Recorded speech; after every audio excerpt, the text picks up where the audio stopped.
Bonjour à toutes et à tous, bienvenue dans cette 8e vidéo consacrée au cours de la physiologie de reproduction. Après avoir parlé de la fonction exocrine, la fonction endocrine et la régulation de l'ovogénèse et de la folliculogénèse, donc maintenant on va entamer le tractus génital. Donc le tractus génital, comme nous avons dit précédemment, il s'agit des oviductes de l'utérus et du vagin. Donc on va commencer par les oviductes ou bien trompes de Fallope. Alors comme vous voyez sur ce schéma-là, l'oviducte ou bien les trompes de Fallope, ils représentent la partie initiale du tractus génital. Donc il fait suite à l'ovaire et s'étend jusqu'au niveau de l'utérus. Et c'est dans l'oviducte que le gamète femelle il est libéré dans l'oviducte, et lorsqu'il y a fécondation, bien sûr, le début de la segmentation elle se fait dans cette trompe de Fallope. Donc c'est un conduit qui est très long, qui a à peu près 11 à 12 cm de long. Donc il permet également la remontée ou bien la montée des spermatozoïdes tout le long du tractus pour qu'il y ait fécondation. Comme vous voyez ici, c'est dans l'oviducte que se fait la fécondation. Alors du point de vue histologie, comme d'habitude, il y a l'épithélium. Donc ce sont les replis de l'épithélium. Il y a une couche musculeuse, ce sont des fibres musculaires lisses, et il y a une séreuse qui est la membrane la plus externe. Donc dans l'épithélium ou bien la muqueuse, nous avons des cellules ciliées, comme vous voyez ici, et des cellules glandulaires. Donc ce type de cellules, ce sont les cellules qui confèrent le rôle à l'oviducte, c'est-à-dire il a un rôle glandulaire, ciliaire et contractile, c'est-à-dire par la vibration des cils, il va y avoir progression, si vous voulez, montée des spermatozoïdes vers le haut de l'oviducte. Également, lorsqu'il y a fécondation, l'œuf, il va descendre jusqu'au niveau de l'utérus grâce à la vibration de ces cils-là et grâce à la contraction des fibres musculaires.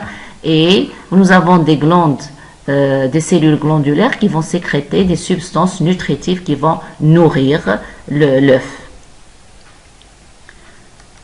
Alors la sécrétion de l'oviducte, elle rappelle en quelque sorte la sécrétion sanguine. Donc elle est riche en ions. On peut trouver du sodium, du phosphore, magnésium, calcium. On trouve des protéines, glycogènes, des mucopolysaccharides. On trouve des enzymes, les phosphatases, estérases, etc. Donc la sécrétion de l'oviducte, elle est contrôlée par les hormones ovariennes, c'est-à-dire les hormones sexuelles, œstrogènes et progestérone, et elle est maximale au moment de l'ovulation. Le deuxième type de voie du tractus génital, c'est l'utérus ou bien la matrice. Donc l'utérus, c'est l'organe de la grossesse ou de la gestation. Donc cet utérus-là, il est constitué, comme vous voyez dans le schéma, de 3 tuniques. L'endomètre la plus interne, myomètre, c'est une couche musculaire, et la séreuse, toujours, qui protège l'utérus. Donc l'utérus, c'est celui qui capte l'œuf. Une fois il y a fécondation, l'œuf il arrive au niveau de l'utérus, et c'est l'utérus qui fait la nidation, qui fixe cet œuf dans l'utérus. Donc, et il chasse le fœtus au moment de l'accouchement. Donc bien sûr par les contractions des fibres musculaires. Du point de vue histophysiologie, dans l'utérus, il y a des glandes qui vont libérer certaines substances que l'on appelle la glaire cervicale ou bien le mucus cervical. Donc la viscosité et la composition chimique de cette glaire ou de ce mucus, c'est elle qui conditionne la traversée des spermatozoïdes. C'est-à-dire que cette glaire cervicale, tout ça on va le voir plus en détail après, c'est-à-dire elle dépend, la composition varie selon le moment du cycle. C'est-à-dire la glaire au moment de l'ovulation, elle est très limpide. Au contraire, lorsqu'on dépasse l'ovulation, elle devient très visqueuse, ce qui entrave, si vous voulez, la traversée des spermatozoïdes, qui empêche la pénétration des spermatozoïdes. Par contre, si elle est limpide, liquide, les spermatozoïdes, ils peuvent traverser facilement. Donc, le pH de ce mucus, il est compris entre 7 et 8. Donc, l'endomètre, il intervient, il participe à l'anidation et participe à la formation du placenta. Alors, comment le placenta est formé? Donc, suite à la fécondation, bien sûr, s'il y a fécondation, les cellules de l'endomètre, la partie la plus interne de l'utérus, subissent des différenciations, donc des transformations pour former une déciduale. Toujours une déciduale, c'est quelque chose qui sera expulsé par la suite. Donc, c'est à partir de cette déciduale que se forme le placenta. Bien sûr, le placenta, il est formé par les cellules mères et par les cellules de l'embryon. Le myomètre, lui, c'est des fibres musculaires lisses. Il intervient au moment de l'accouchement. Par contraction des fibres, il va y avoir expulsion de l'embryon, bien sûr, en présence de certaines hormones. Donc la post-hypophyse, elle va libérer l'ocytocine. L'ocytocine, nous avons dit qu'elle est synthétisée par des neurones, des gros neurones au niveau de l'hypothalamus, mais elle est stockée dans la post-hypophyse. Donc au moment de l'accouchement, il va y avoir libération de l'ocytocine, ce qui va permettre la contraction du myomètre, donc il y a accouchement. Le vagin, donc c'est un conduit, comme vous voyez ici. Donc le vagin, c'est un conduit musculo-membraneux. Il s'étend du col de l'utérus jusqu'au niveau de la vulve, qui est l'organe copulateur. Donc il est très élastique, il mesure à peu près 8 cm de long. Le vagin, il est considéré comme un organe récepteur des hormones sexuelles, c'est-à-dire il est capable de recevoir les hormones sexuelles, c'est-à-dire les œstrogènes et progestérone, donc il change selon le moment du cycle. C'est un organe de protection anti-infectieuse. Donc, comme vous savez, il y a toujours une flore bactérienne, ça profite au niveau du vagin. Donc, en présence du glucose qui s'infiltre dans le vagin, ce glucose, il va se transformer en acide lactique. Et c'est cette acidité qui rend inoffensive une grande partie des bactéries qui pénètrent dans le vagin. C'est-à-dire, même s'il y a apparition de certaines bactéries, le milieu acide, il va détruire les bactéries qui vont nuire aux bactéries locales. Donc, c'est un organe d'absorption, c'est-à-dire il peut modifier le liquide, il y a modification du liquide vaginal qui induit une variation des substrats métaboliques qui sont accessibles à la flore microbienne locale. Et la vulve, qui est l'organe copulateur externe, c'est la partie commune aux appareils génitals et urinaires. Donc, on va parler maintenant du placenta. Je vous ai dit que le placenta, donc, c'est la formation des cellules de la mère et le trophoblaste, c'est-à-dire les cellules de l'embryon. Et c'est ce placenta qui permet la liaison entre la mère et le fœtus. Il donne de l'oxygène, des substances nutritives au fœtus. Donc, c'est une annexe embryonnaire caractéristique des mammifères placentaires. Donc, comme je viens de dire, il est constitué par l'embryon, le trophoblaste, ce sont des cellules extérieures de l'embryon, et la muqueuse utérine de la mère. Donc, il contient à la fois le sang fœtal et le sang maternel qui sont apportés par les vaisseaux des deux individus. Mais les deux ne sont jamais en contact. Ils sont séparés par une barrière hémato-placentaire et les échanges se font à travers cette barrière-là. Donc voilà un placentaire, le placenta. Donc on va le voir dans une autre capsule là. Donc voilà un schéma qui montre les échanges au niveau du placenta. Donc comme vous voyez ici, ça c'est le côté du fœtus et là c'est du côté de la mère. Donc vous avez les vaisseaux, le sang de la mère, l'artère maternelle. Donc suivez la flèche, c'est elle qui procure au fœtus l'oxygène, donc et les substances nutritives. Le fœtus, bien sûr, il reçoit l'oxygène et les substances nutritives par la veine ombilicale et il rejette par l'artère ombilicale les déchets qui vont passer dans le sang maternel et c'est la veine maternelle qui va enlever les déchets. Donc comme vous voyez ici, les échanges ils se font à travers ces villosités. Donc et jamais le sang de la mère ne soit mélangé avec le sang du fœtus. Donc le placenta, comme je viens de dire, il constitue une barrière efficace contre un certain nombre de pathogènes. Mais il existe des substances toxiques qui peuvent traverser la barrière, telles que l'alcool, drogue, certains médicaments, certains microbes, toxines microbiennes, certains virus, comme le virus de la rubéole, de la toxoplasmose. Donc ces produits-là, ces substances-là, ils peuvent traverser la barrière et causer des malformations chez l'embryon, tels que les retards, un retard de développement, un retard mental, des anomalies de formation des organes, etc. Le placenta, il a 3 rôles essentiels. Donc, il permet les échanges gazeux et nutritionnels fœto-maternels. Il produit des hormones. On va voir quelles sont les hormones qui sont produites par le placenta. Et il permet la protection du fœtus.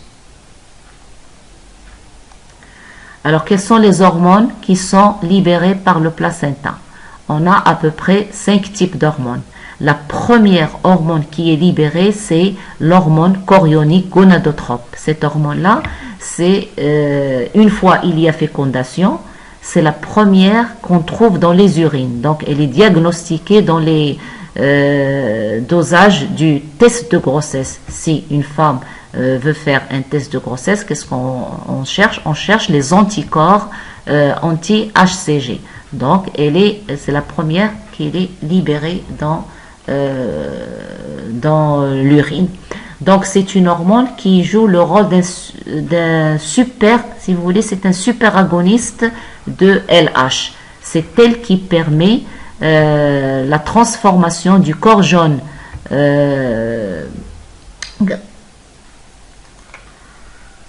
Elle permet la transformation du corps jaune cyclique en corps jaune gravidique.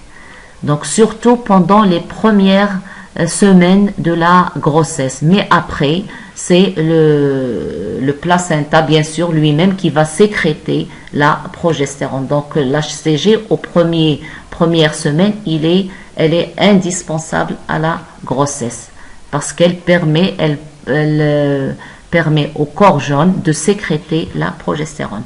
Une deuxième hormone qui est l'HPL, c'est-à-dire l'hormone placentaire lactogène ou bien hormone somatotrope. Donc, elle joue des rôles qui sont importants chez la mère.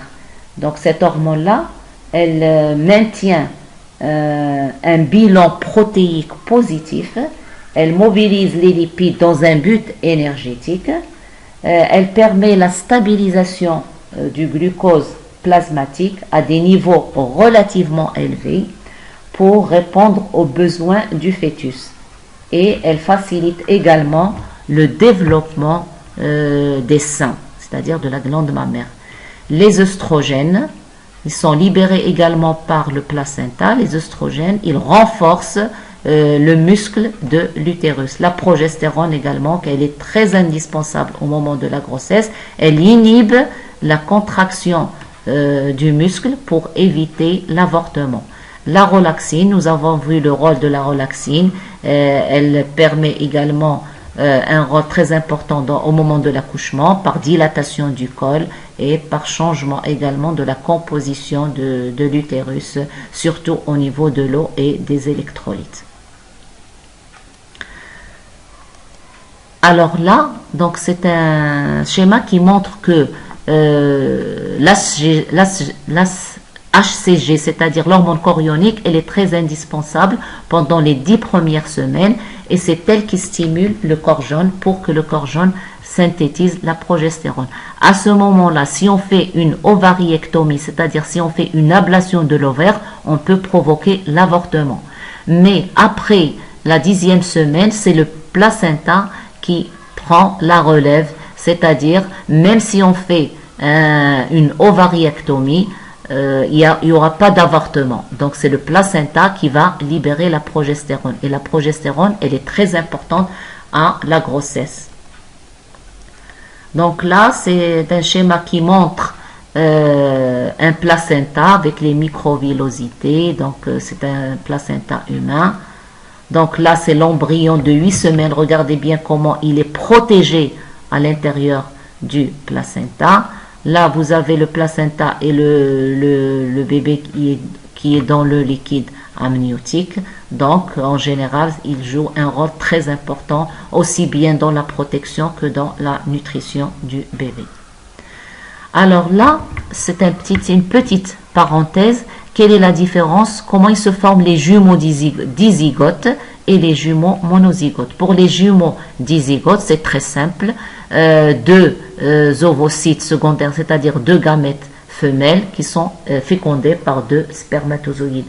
Parce que c'est très rare que la femme ovule deux gamètes. Mais en général, c'est un seul. Mais il y a des cas où on trouve deux gamètes. Donc, deux gamètes sont fécondées par deux spermatozoïdes. Alors, il va y avoir deux blastocytes avec une masse cellulaire interne et donc deux sacs amniotiques et deux placentas. Donc, on aura les faux jumeaux. Mais, dans le cas des jumeaux monozygotes, ce sont les vrais jumeaux, ça dépend comment ça se passe. Il y a toujours un gamète femelle et un spermatozoïde. Il n'y a pas de gamètes femelles qui sont fécondées par deux gamètes mâles. Donc, un seul gamète mâle et un seul gamète femelle. Donc, après la fécondation, donc si cet œuf-là, il va être divisé. Si la division se fait avant le 4e jour, on aura deux blastocytes et deux sacs amniotiques et deux placentas. Mais si la division de l'œuf se fait entre 4 et le 8e jour, on aura un blastocyte, mais deux sacs amniotiques et un seul placenta. Mais si la division ne se fait qu'après, entre le 8e et le 13e jour, on aura un seul blastocyte avec un sac amniotique et un placenta, comme vous voyez ici, ils baignent dans un seul liquide amniotique. Voilà comment se forment les jumeaux, monozygotes ou dizygotes. Maintenant, on va voir les glandes mammaires ou bien les mamelles. Les mamelles, donc, sont des glandes exocrines d'origine ectodermique productrices de lait. Ils dépendent de l'appareil génital femelle et qui caractérisent les mammifères. Chez l'homme, bien sûr, ces mamelles-là, ils restent en état d'ébauche. C'est le caractère sexuel secondaire le plus typique chez la femme. Donc voilà, c'est comme vous voyez là, c'est une glande tubulo-alvéolaire composée des canaux, comme vous voyez là, des canaux galactophores et des lobules. C'est comme une grappe de raisin. Donc voilà, pour un fort grossissement, il y a les lobules et les canaux. À côté, il y a des vaisseaux sanguins. Et bien sûr, elles se trouvent dans la cage thoracique. Alors, cette glande mammaire, elle subit des transformations selon le moment, selon la période génitale de la femme. Donc, à la naissance, la glande elle est réduite à un court système de conduits lactifères et par la suite, les conduits s'allongent et se ramifient. À la puberté, les œstrogènes provoquent le développement du système canaliculaire. Ça, on l'a déjà vu. La progestérone entraîne la formation des alvéoles. Mais pendant la grossesse, la glande atteint son complet développement.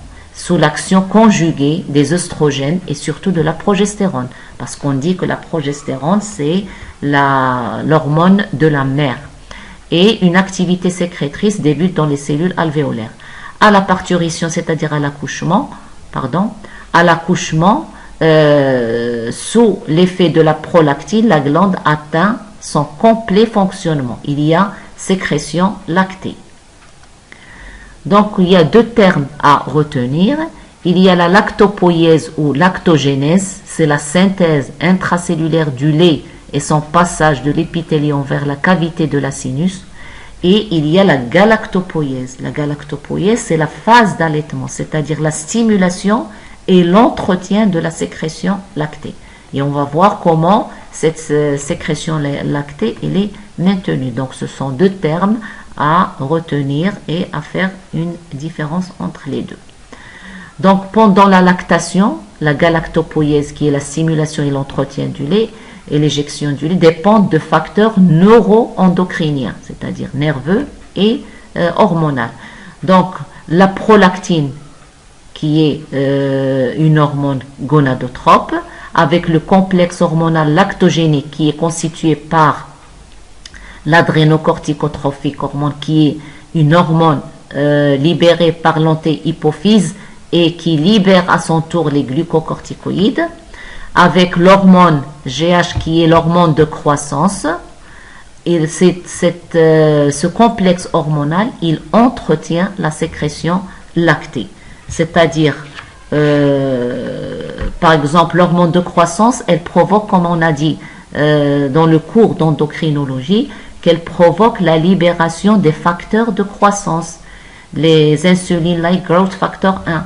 Donc, les récepteurs de ces facteurs de croissance, ils sont présents sur les cellules épithéliales mammaires et augmentent de façon marquée au moment de la lactation. Donc, on pense que l'hormone de croissance, elle agit même avec le cortisol. Ils agissent pour orienter et mobiliser les éléments nutritifs vers la glande mammaire.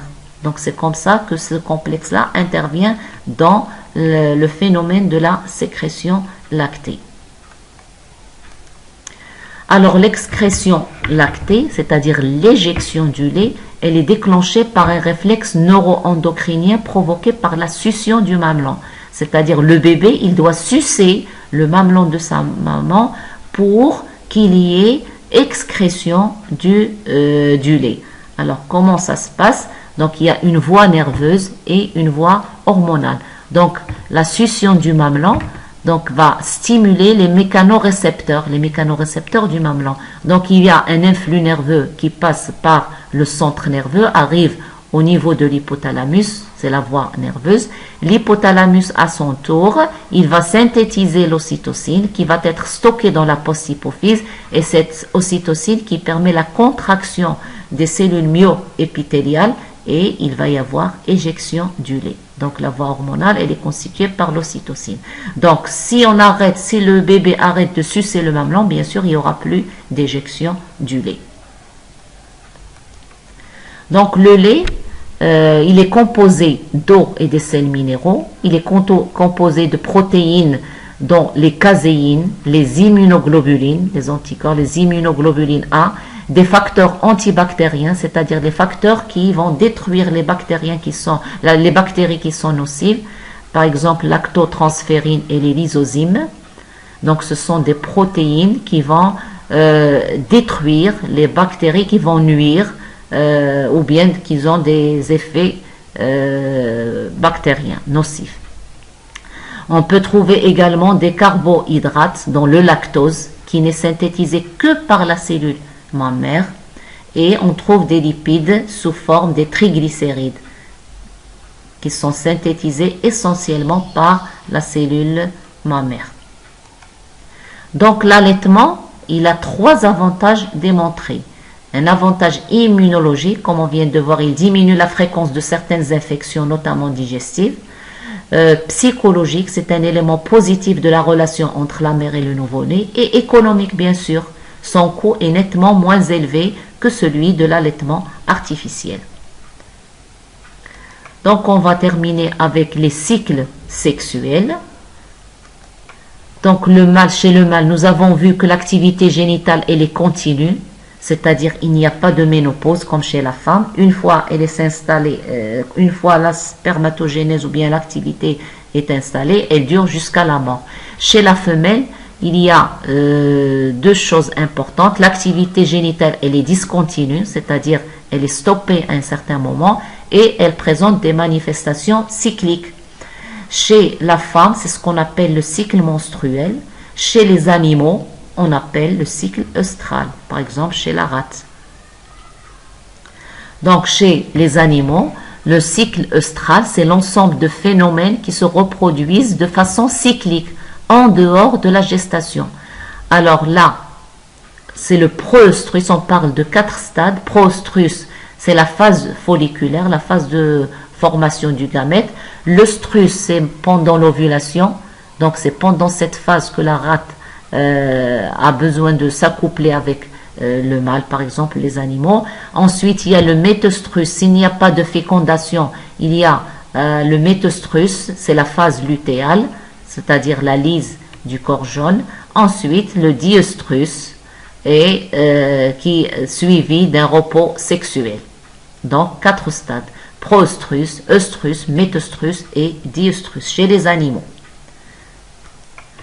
Alors, si on fait un frottis vaginal chez la rate au cours d'un cycle sexuel, comme vous voyez ici, on a le diœstrus, c'est les cellules. Donc, si on fait un frottis vaginal et on examine les cellules, on pourra savoir dans quelle phase la rate ou bien la femelle, est-ce qu'elle est en diœstrus, est-ce qu'elle est en proœstrus, est-ce qu'elle est en etc.